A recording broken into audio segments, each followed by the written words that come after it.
To make a physical electronics project actually move, you need to be able to control both the speed and the rotational direction of a DC motor. This diagram shows the classic solution, an H-bridge. By arranging 4 switches in an H pattern around the motor, you can flip them to reverse the voltage and direction, while rapidly pulsing that voltage on and off to control speed. The theory makes perfect sense on paper, but applying it in the real world is where the frustration starts, because taking this 4-switch concept and building a reliable physical circuit without destroying your components is surprisingly difficult. In this decision tree, you choose between 3 paths: manually wiring transistors, buying legacy modules, or designing custom boards. Pick the wrong path for your project, and you get fried microcontrollers, massive heat loss, or needlessly heavy robotics.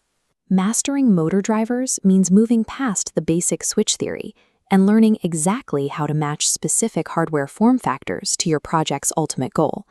Let's start with the learner profile. This is where you manually build an H-bridge on a breadboard using discrete N-channel and P-channel MOSFETs wired directly to a microcontroller. This schematic shows why we mix transistor types. The top P-channel MOSFET only needs a 0-volt signal to conduct.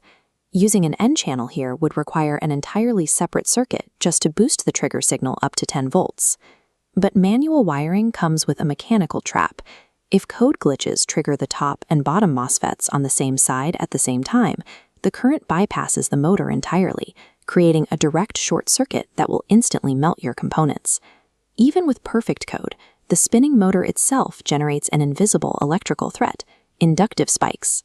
When we cut the power, the motor's collapsing magnetic field violently pushes a voltage spike backward toward your microcontroller. By adding 4 flyback diodes, that reverse energy is safely looped back into the motor's winding to dissipate harmlessly. Building this discrete setup forces you to learn gate math and circuit protection, but because it requires dozens of messy wires and takes up huge amounts of physical space, it is far too fragile to ever put inside a permanent physical project. If you want to bypass the physics lesson, you take the prototyper path. This usually means buying a pre-made legacy module, like the incredibly popular L298D. This solves the manual wiring problem by packing all the transistors, the protective flyback diodes, and the logic gates onto a single pre-soldered board. It requires 0 advanced math and 0 soldering. You simply run a few basic jumper wires from the board straight to your microcontroller and start writing code. But this infographic highlights the severe hidden cost of this older technology. Notice the glowing red indicator showing where energy is being lost. These older chips waste a massive percentage of your battery's power as pure heat. They physically require that giant metal heatsink just to survive pushing relatively low electrical currents. Legacy modules are the perfect shortcut for a quick weekend desk project where you have unlimited physical space, but their sheer bulk and terrible battery efficiency disqualify them entirely from compact or remote robotics. This brings us to the optimizer path. When you need peak performance, drop the bulky modules and transition to modern integrated circuits, like this DRV8873. Modern manufacturing has compressed that entire web of MOSFETs, protective diodes, and logic gates into a microscopic footprint. Looking at this comparison table, the thermal efficiency gains are obvious. The tiny modern IC can easily push 10 amps of power without needing a heatsink, completely outclassing the 4-amp limit of the mass and older board. The silicon itself monitors for dangerous conditions, providing automatic thermal shutdown and built-in overcurrent protection directly within the chip. The barrier to entry here is steep. You cannot plug these tiny components into a standard breadboard. You have to design a custom PCB and software, have it manufactured, and perform precise surface mount soldering to attach the chip. By using an IC, you are deliberately making yourself blind to the exact physics happening inside the silicon. You trade educational visibility for bulletproof, hands-off reliability.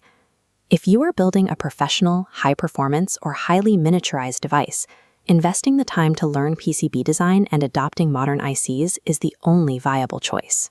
Selecting the right motor driver requires mapping the hardware to your specific phase of development rather than searching for a single universal solution. If your goal is to master electrical engineering fundamentals, you are the learner. You must build a discrete MOSFET H-bridge on a breadboard. As the first box on this scorecard shows, the learner should explicitly avoid buying pre-made modules until they can mathematically explain gate voltages and flyback diodes on their own. If you are building a fast, temporary prototype and have plenty of physical space, you are the hobbyist. Prioritize convenience and use a legacy module like the L298D. Notice the update for the hobbyist. Attempting to custom wire a discrete H-bridge for a quick weekend project will only result in frustrating project-ending short circuits. Buy the module and move on. If you are building a high-power, permanent, or strictly compact device, you are the optimizer. You must graduate to custom PCB design and use modern driver ICs. As the final box shows, if an optimizer tries to rely on outdated legacy modules, they will severely handicap the power-to-weight ratio and thermal safety of their final product. Scaling up as an engineer means knowing when to stop building circuits from scratch and when to let a manufactured chip do the heavy lifting.